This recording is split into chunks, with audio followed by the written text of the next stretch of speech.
Bonjour et bienvenue à notre premier cours de chimie des solutions donné par Sciences Inversées. Alors, bienvenue. Aujourd'hui, on va décrire un petit peu ce que c'est que la cinétique chimique. Donc, en guise d'introduction, la petite vidéo va s'adresser seulement pour cette partie-là ici. Donc, on va décrire la vitesse d'une réaction chimique, soit la vitesse moyenne, la vitesse instantanée et la vitesse initiale. Avant ça, par exemple, il va falloir qu'on définisse exactement ce que c'est que la cinétique chimique. Donc, c'est l'étude des processus par lesquels les changements chimiques se produisent avec le temps, soit la vitesse de réaction, les facteurs qui influencent les vitesses de réaction et les mécanismes réactionnels. Si je vais plus concrètement, donc disons qu'on parle de la réaction de l'hydrogène plus de l'iode qui nous donne l'iodure d'hydrogène.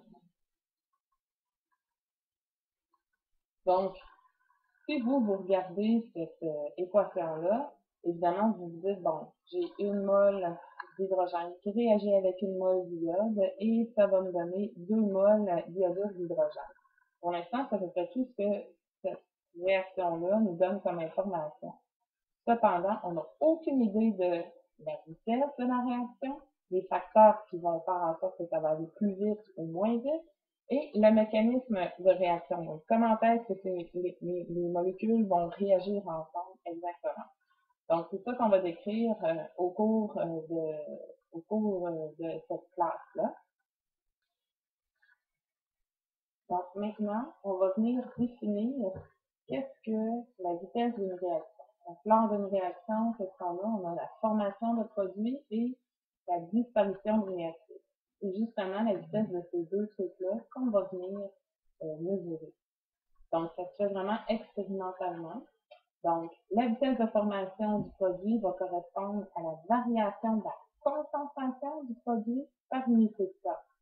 Et la vitesse de disparition du réactif, lui, va se manifester par la variation négative de la concentration du substrat par unité de temps. Donc, si on regarde ici sur le petit graphique, on remarque bien qu'en fonction du temps, la concentration de mes, c'est complètement inversé, de mes réactifs ici diminue, alors que la, la concentration de mes produits, elle, va augmenter de cette façon.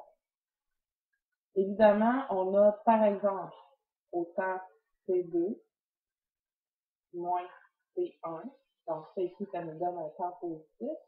La concentration en réactif au temps C2 devrait être plus petite que la concentration des réactifs au temps C1, qui nous amène ici à obtenir un numérateur négatif. Donc, ça nous pose un problème parce qu'on veut une vitesse positive, ce qui nous amène à mettre un signe négatif lorsqu'on mesure nos concentrations par rapport aux réactifs.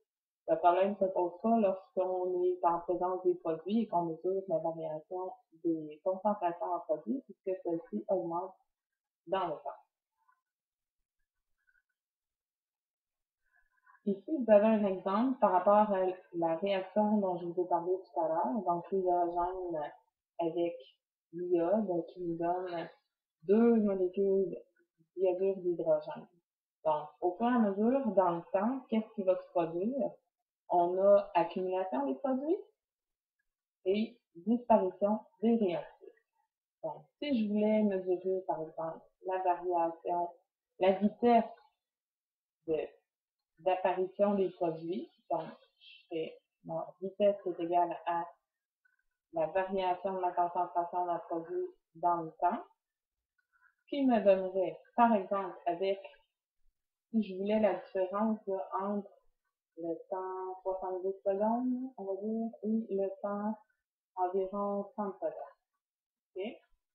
Donc, j'ai mon C2, 70 secondes. J'ai mon C2 qui est égal à 70 secondes. Mon P1 qui est égal à 30 secondes. Donc, vous excuserez la superbe écriture, évidemment. La concentration des produits au temps 70 secondes, elle est 1,56 molaires, moins au temps 1, donc à 30 secondes, de 1 molaire. Okay. Donc ça ici, 1 molaire. Qui va me donner 0,56 molaires sur 40 secondes pour une vitesse d'apparition des produits, donc de 0,014 mol par litre par seconde. Si je voulais le mesurer en fonction des réactifs, alors V qui est égal à ma variation de concentration des réactifs dans le temps. Faut pas que j'oublie mon petit signe négatif devant, donc ça va me donner moins ma concentration ici à mon temps T2, qui est environ de 0,25 molaires, moins ici mon 0,53 molaires pour ce qui est du temps T1, sur mon temps T2, toujours 70 secondes, moins mon 30 secondes ici, qui m'amène à une valeur de, vous voyez ici, là, ma concentration au temps T2 est plus petite, donc je vais arriver à une valeur négative, mais étant donné que j'ajoute le signe négatif devant, elle devient positive. Donc la vitesse ici va être égale à 0,007 molaires par seconde. On remarque que la vitesse de réaction n'est pas constante au courant d'une réaction. Donc, elle varie en fonction du temps. Sauf, évidemment, lorsque mon équilibre est atteint. Si on regarde la figure précédente, donc ici, on se rappelle que la vitesse, elle est égale à la pente. Okay? Donc, à variation de produit par rapport au temps. Variation de réactif par rapport au temps.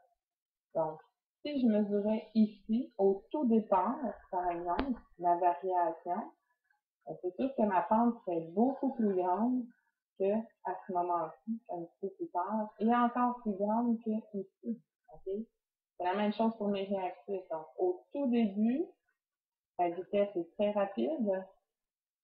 Tout doucement, elle commence à devenir plus lente au fur et à mesure que j'avance dans le temps de ma réaction. Fait en sorte que, évidemment, la vitesse de réaction n'est pas constante. Maintenant, qu'est-ce que c'est que la vitesse moyenne de réaction? Okay? La vitesse moyenne de réaction, c'est vraiment la vitesse dans un intervalle de temps donné. Okay? Par exemple, je pourrais dire entre le temps 20 secondes et 60 secondes, quelle était la vitesse moyenne de réaction. Si on prend par exemple la réaction ici, du peroxyde qui nous donne de l'eau et de l'oxygène, donc, on peut écrire que la vitesse moyenne de réaction en fonction de mon peroxyde serait égale à moins la vitesse de disparition du peroxyde. Moins parce que c'est un réactif, et donc la variation de concentration de mon réactif dans le temps. Je pourrais aussi l'exprimer en fonction de l'apparition soit de l'eau ou de l'oxygène. Si je prends l'oxygène par exemple, donc la vitesse d'apparition, la vitesse moyenne d'apparition d'oxygène, c'est la différence de concentration en oxygène par rapport au temps. Évidemment, je peux pas les égaliser, ces deux-là. Okay? C'est pas vrai que la vitesse moyenne de disparition du peroxyde est égale à la vitesse moyenne d'apparition de l'oxygène. Si je veux les rendre égales, donc pour faire le lien entre les deux, à ce moment-là, je dois absolument m'occuper de la stoichiométrie. Okay? Évidemment, on voit qu'ici, à chaque fois que je dégrade deux molécules de peroxyde, j'ai apparition d'une molécule d'oxygène. Je dois donc diviser la vitesse de disparition de mon peroxyde par 2 pour qu'il soit égal à ma vitesse d'apparition de mon oxygène. Donc, les facteurs stoichiométriques ici sont très importants. Pour ce qui est de la vitesse instantanée, Là, on n'a pas un intervalle de temps, c'est vraiment à un temps, à un moment très précis. Okay? Comment est-ce qu'on fait pour calculer ça? Moi, si par exemple, je disais, OK, je veux ma vitesse ici au temps 30 secondes, exact. Donc, comme j'ai pas d'intervalle de temps, je vais tracer une tangente au point précis, donc à mon 30 secondes, et par la suite, je vais calculer la pente de cette tangente-là. Donc, j'aurai mon Y ici, mes 2Y et mes 2X. Si c'est une disparition, si c'est un réactif, n'oubliez pas ici de venir inclure, par exemple, votre signe négatif pour pouvoir procéder à ça. Ici, on voit l'exemple de la disparition du peroxyde et de l'apparition de mon oxygène.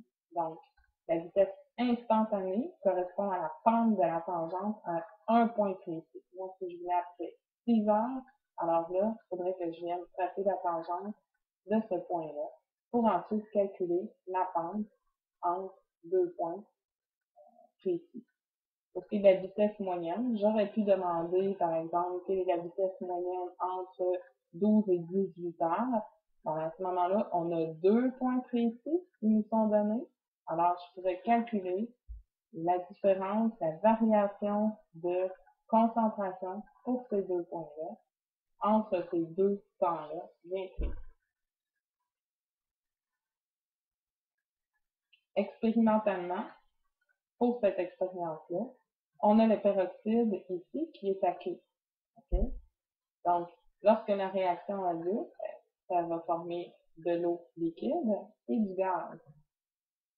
Donc, pour pouvoir réaliser cette expérience-là facilement, on prend une solution de 1 litre ici de peroxyde, par exemple à 0,82 mol par litre, et on va la peser. Ce qui fait que, au fur et à mesure que la réaction a lieu, je forme de l'oxygène gazeux, mes petites bulles vont s'évaporer et ainsi, je vais pouvoir mesurer la masse de ma solution. Au fur et à mesure que la réaction se produit, bien évidemment, la masse de ma solution va diminuer. Et ça va pouvoir correspondre à la masse d'oxygène qui est produite au courant de la réaction. Par exemple, si on prend au temps, okay, je prends mes temps en secondes et la masse en grammes. Okay. Donc, temps 0, 30 secondes et 60 secondes par exemple. Au temps 0, on voit qu'on a une masse de 1246,05. Ici, probablement autour de 1244,5. Et probablement que ici, donc oui, on voit bien 1243, ok, 0,09. Ce qui fait que je vais mesurer ça ici, la différence, ça va correspondre à la masse d'oxygène qui a été produite finalement. Et avec ça, moi, je vais être capable de venir calculer la concentration en H2O2 qu'on avait. Fait qu'au temps 0,0, ici, je peux prendre ce point-là, 60, 120, 1 et je prends toutes les masses correspondantes à cette réaction-là, qui correspondent à la masse d'oxygène qui est accumulée. Et par la suite, je suis capable d'aller calculer la concentration en H2O2 mol par litre qui avait initialement. Parce qu'on sait qu'on avait une solution d'un litre de 0,882 mol par litre. Remarquez ici que plus ma concentration en produit augmente, donc ici, plus ça augmente, plus la réaction se déroule lentement. Au tout départ, là, dans les 60 premières secondes, regardez, j'augmente ici la formation de produit de 2,9 ppm. Alors qu'à la toute fin, dans les 60 dernières secondes, j'en produis presque plus. Et ça, c'est vraiment dû à l'accumulation de produits.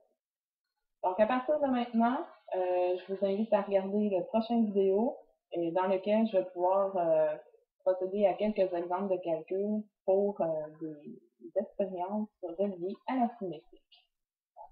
Bonne chance!